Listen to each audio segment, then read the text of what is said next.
Fostering connection through vulnerability, the People Pleaser podcast validates struggles, celebrates growth, and inspires positive change.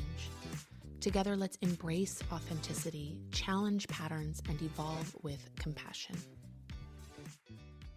Hello, everyone. It's Corie here. Thanks for tuning in to the pod. I am feeling really lucky right now, and really legit. I'm feeling like a real podcaster, and this may be old news for you now if you follow on Instagram, but I am currently in Ucluelet, BC, which is here on Vancouver Island on the west coast, and I booked myself 2 nights at an Airbnb, and it has just been an opportunity for me to really dig into the podcast. The entire weekend is dedicated to putting in the work, creating content, recording some episodes, getting a little bit clearer on my vision. I wrote a first draft of a mission statement, which was actually my husband's idea. And I really appreciated the idea because it kind of has just allowed me to really narrow in on what it is that I'm trying to do here. And it allows me to come back to my purpose, my intention, my motivations, my goals. So it's been a really nice weekend, and there's just been a lot that has been coming through just in being in a new environment, being on my own, not having the regular distractions of home and chores and tasks. It's just great. And I just got in from a big kind of excursion. I worked this morning, and then I decided to get outside for a bit. I went to a couple different beaches. I checked out a couple shops in town. I got myself some lunch, and I came back, and I'm like, you know what? I'm ready to record.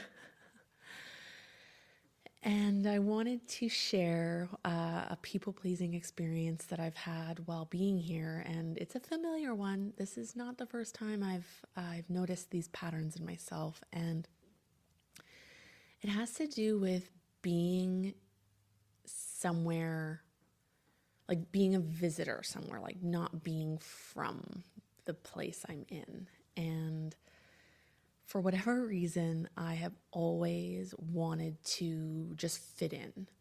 No matter where I am, I just want to blend in with the locals. I think, honestly, part of this comes from growing up in a tourist town. Like Victoria is very touristy, and as a local, and I'm sure this is relatable to a lot, like we're kind of annoyed by tourists. They're kind of annoying, they're in the way. They they make everything busy. They ask a lot of questions. They don't, you know what it's like to be a tourist. So when I am a tourist, I'm like, absolutely not. I will not be seen as a tourist. I'm going to blend in. And nothing like major has happened on this trip, but I just noticed that in customer service settings, like when I'm a customer, I'm just like playing it cool, like, oh yeah, hey man, I'm totally a local. It's just, no one's buying it. I don't know how you can tell that a tourist is a tourist, but you can. There's something in the air, and I am probably giving myself away even more by just trying to be like way too cool for school. A really funny example is when I was in, like the 10th grade, my family went to Florida, and I was the same way. I'm like, I'm going to blend. I'm a local. I'm from Florida. Like, no big deal. And we were heading to the beach, and we stopped at a pharmacy, and I was just like cool as a cucumber, and I slapped down this giant bottle of tanning oil at the counter, and the cashier was like, where are you from? And I remember just being devastated, like, oh no, the jig is up. The jig, the gig, the gig is up. I've been found. So I don't know if that's so much people pleasing as just being a royal nerd, but it all kind of blends together. So today I am going to talk about something that had been on my mind, and then my friend Fiona actually kind of put in a request as a topic that she was wondering if I would touch on. And she allowed me to kind of expand my idea or my thinking around it. So my initial plan was to talk about the people pleasing that exists around not drinking alcohol. So, and just around substance use. And Fiona kind of expanded that to encompass like more of the idea of peer pressure or social pressure. So I'm going to speak kind of specifically to drinking, because that's something that I have a lot of experience with, not drinking so much, but choosing not to drink. And there will definitely be parallels to peer pressure and those social pressures of those types of environments. So to set the stage a little bit, I have never had much of a relationship with drinking or substances from a very, from even just like when all my friends were kind of getting into it at age like 14, 15, I showed an initial interest, but then I remember I kind of took on this stance of like being the one who didn't smoke pot, didn't drink. And that was kind of more in like the 11th grade. So maybe I was like more around around 16. And, in the early first couple years of experimenting with substances, drinking, going to parties, there was always like a huge amount of discomfort. I never really took to it. I think a lot of it was rooted in anxiety and just like that fear of losing control. And I even had like experiences where I was trying to like go with the flow. I was trying to drink, I was trying to party, and there was something in me that just made me stop. Like all of a sudden, the drink didn't taste good anymore. Like I just was like, I can't even imagine drinking another cider or another beer. And that was usually like right as I was on the like precipice of being really drunk or losing control. I of course have some examples where I did, take things over the top, but for the most part, there was this like internal alarm system going off that was like, nope, you need to stop right here. And I did. And I maintained that. And oftentimes, like, it was as a result of like feeling like maybe I wasn't having as much fun as everyone. Or, like you'd come back to school on Monday and people would be like, oh my God, I like totally blacked out. And, like at that age, that was cool, which is so problematic. But we all go through, those types of stages and phases of our development. So I honestly don't really know what happened, but when a lot of my friends started like really getting into like smoking weed, I was like, nope, I'm against weed. And I will say that there was perhaps a parallel with this time, and it also being the time where I thought I was going to be a police officer. And that was something that I thought that I was pursuing at a whatever level you could really pursue it. I was more like mentally pursuing it in like the 11th grade and even into my last year of high school. And I never followed through with that. But I remember having these like worries of, oh no, I'm going to become a cop, and like what's going to be on my record. Or I also remember thinking, oh no, like, am I going to need to arrest my friends? And another thought was like, oh no, am I going to need to arrest my dad? Little did I know that a lot of this was legal for adults. Anyways, all that to say that at around 11th grade into the 12th grade, it was like a thing that I didn't smoke weed. And I remember being at kind of like this outdoor party where literally one of my guy friends like put a joint into my mouth and was like, enough is enough, Corie, like you're getting high. And like that is so messed up. But at the time, like it wasn't even all that shocking or surprising. And also because like everybody else was already doing it. Like everybody else this was normal for them. This was fun for them. This was like a good thing.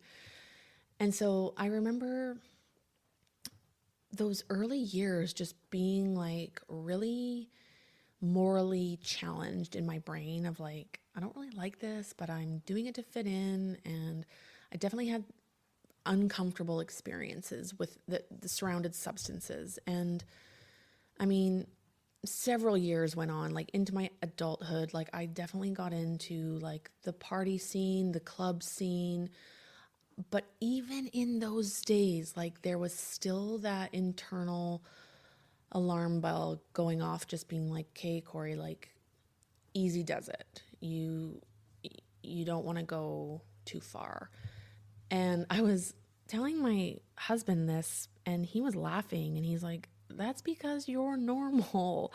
Like you are not an addict. Like you don't have that like fire within you to like keep going. Like you have a healthy relationship, and you're in tune with your body, and you're in tune with your needs. And I think that's true. I also think like that was really hard to see or understand when honestly like everybody around me was not doing what I was doing, or so it seemed. Like it did seem like the people I was surrounding myself with were taking things to a further extreme than I was.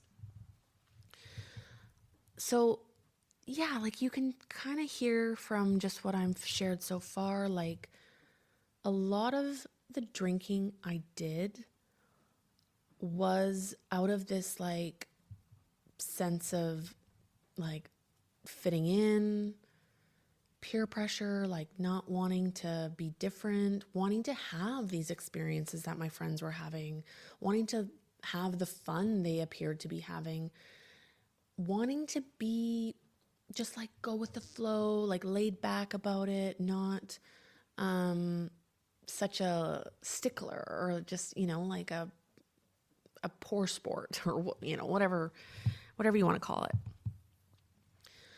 Into my adult life, and I shared this in my relationship episode, a lot of my romantic relationships revolved around substances. So I dated a number of people who definitely had a relationship with smoking pot and getting high on like a regular basis. Drinking was very normal, very accepted. And then, of course, other drugs were also present in some of my relationships. And I, in my first marriage, drinking became very normalized. And I remember being quite taken aback by the role that alcohol had in our relationship. It was very much, to begin with, very social. But I remember this moment of being completely gobsmacked where my ex-husband and I were going on a camping trip, and he packed 2 coolers, big coolers, and one was for food and one was for booze. And like the whole big chest cooler was just full of booze. And I'm like, oh, like I'm used to, you know, backpacking, maybe packing like a couple ciders, probably not even like I don't even think about alcohol, like really, like it's not a priority. It's not on my radar. And that was just like oh, and not to go into the full story, but my ex-husband did have an unhealthy relationship with substances, which did eventually turn him to getting sober. And as far as I know, that is how he's stayed. But we had alcohol as a part of like dinner, barbecues, gardening, camping trips, nights out, like dinners, gatherings with friends, doing a puzzle. Like alcohol was always present. And for me, like it wasn't about getting drunk at that point, but it was just this new relationship to just like have alcohol be kind of just like woven into our everyday.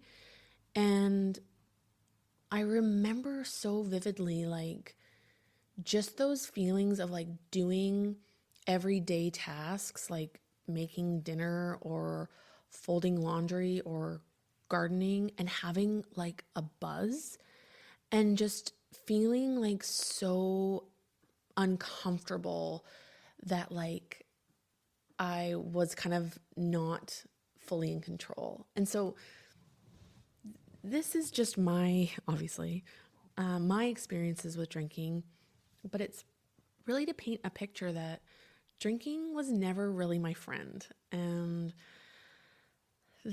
so in that same first marriage, when my ex-husband did get sober, I joined him. I decided to join him in not drinking. For me, that was easy. That was a very easy thing to stop. I didn't really want to have it in my life to begin with, and I wanted to also support him in, not having alcohol in our house and just having a sober, dry household.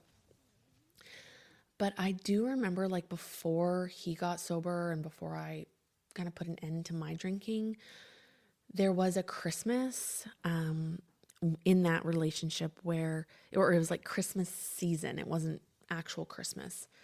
And my former father-in-law was over at the house, and he also drank, and drinking was definitely a part of his life. And he asked me if I wanted a rum and coke.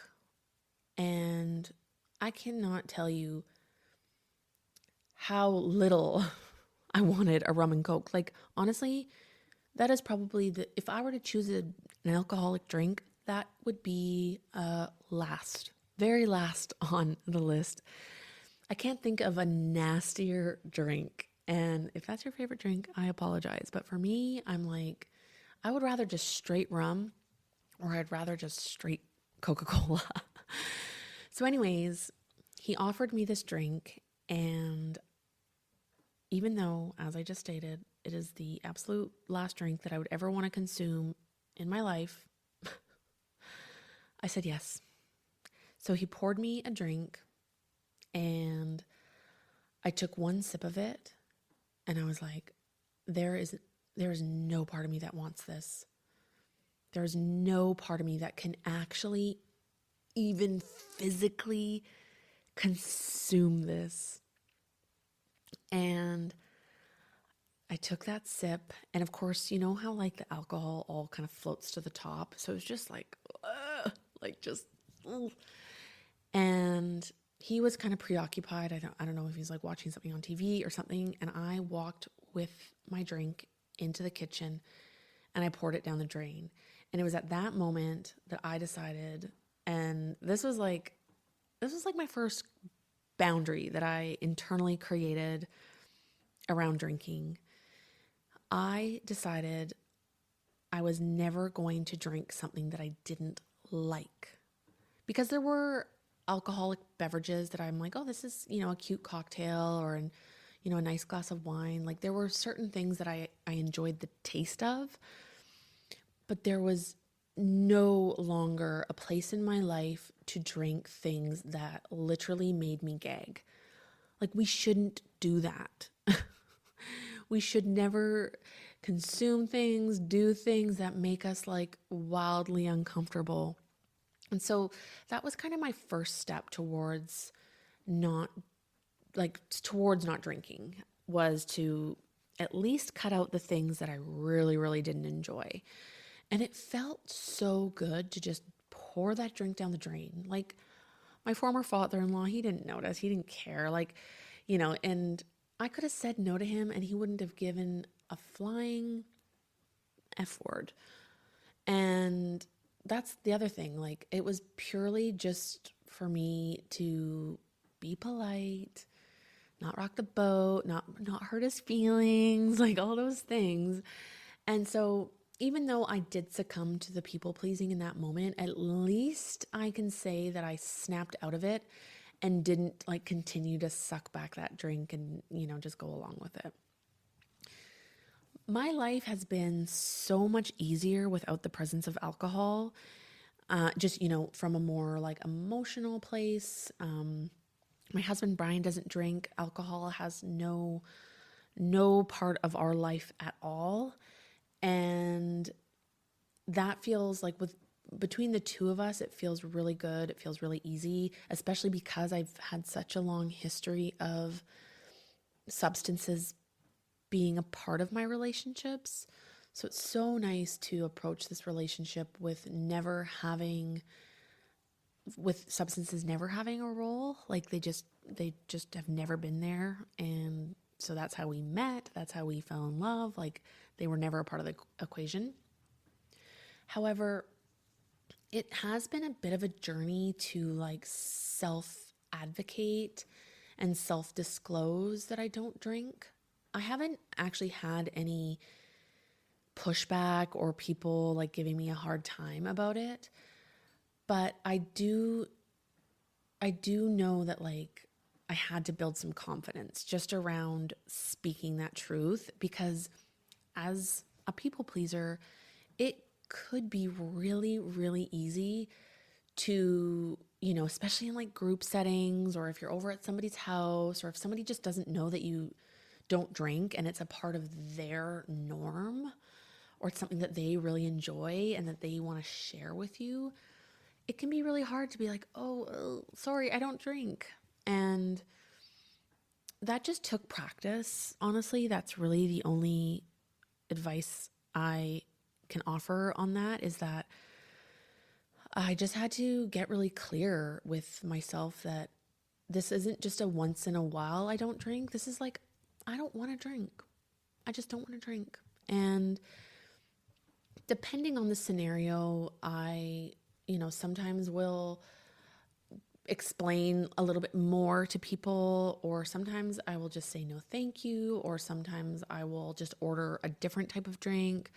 But for the most part, I just kind of say, oh, I don't drink. And that's just really clear. I'm not getting into over explaining or apologizing or just succumbing to any of those people pleasing patterns. It's just clean and simple.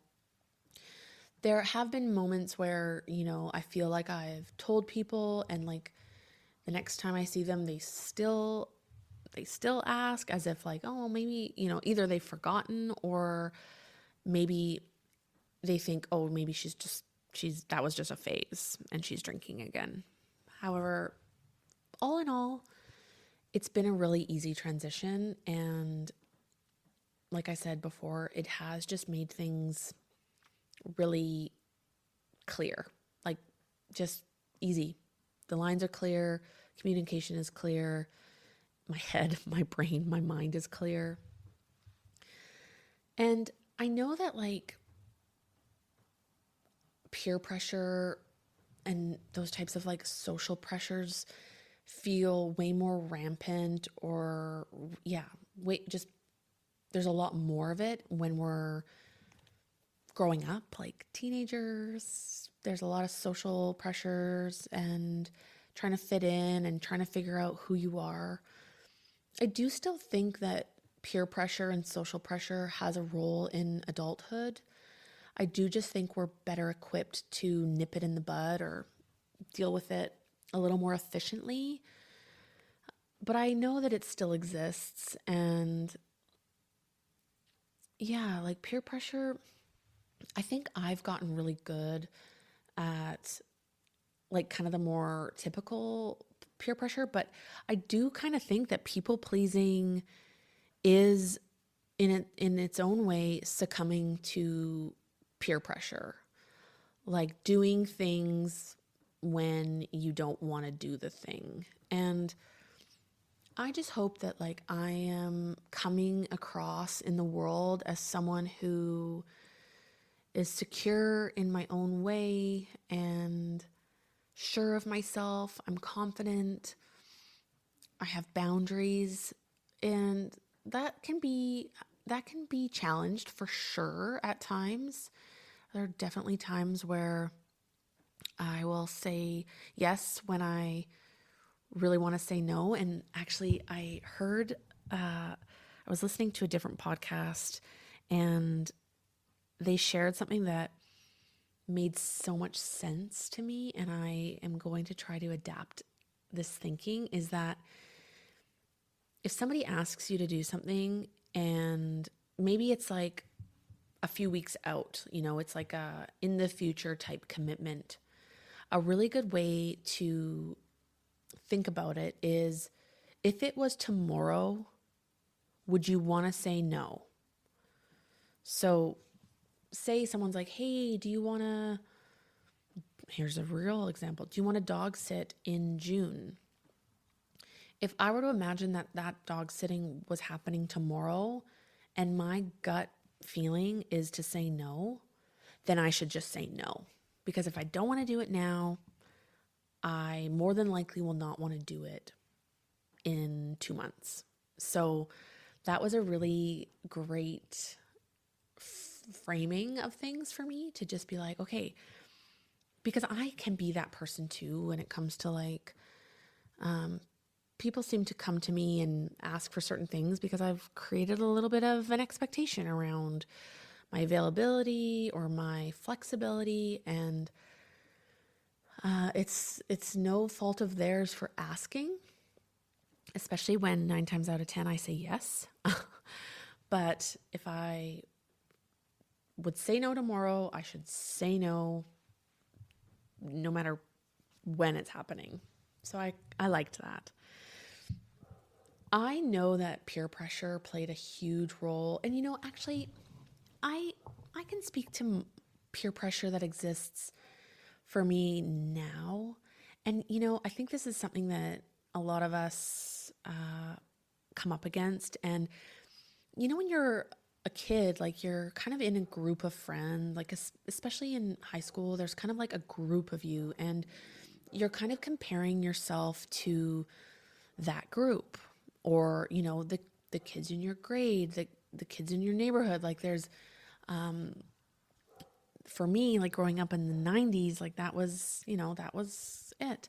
Now I'm feeling those feelings of peer pressure with folks online, with people I follow online, with other creators, with other podcasters, with and it's not so much like the peer pressure of like, hey Corie, like bullying me, but it's like to show up a certain way, to be a certain way, to dress a certain way, to have my house look a certain way, to speak a certain way, to sound a certain way. So it's still woven into these ways of showing up that are being dictated or influenced by an outside party or, people outside of yourself. And so that is one thing that I know that I can still fall into those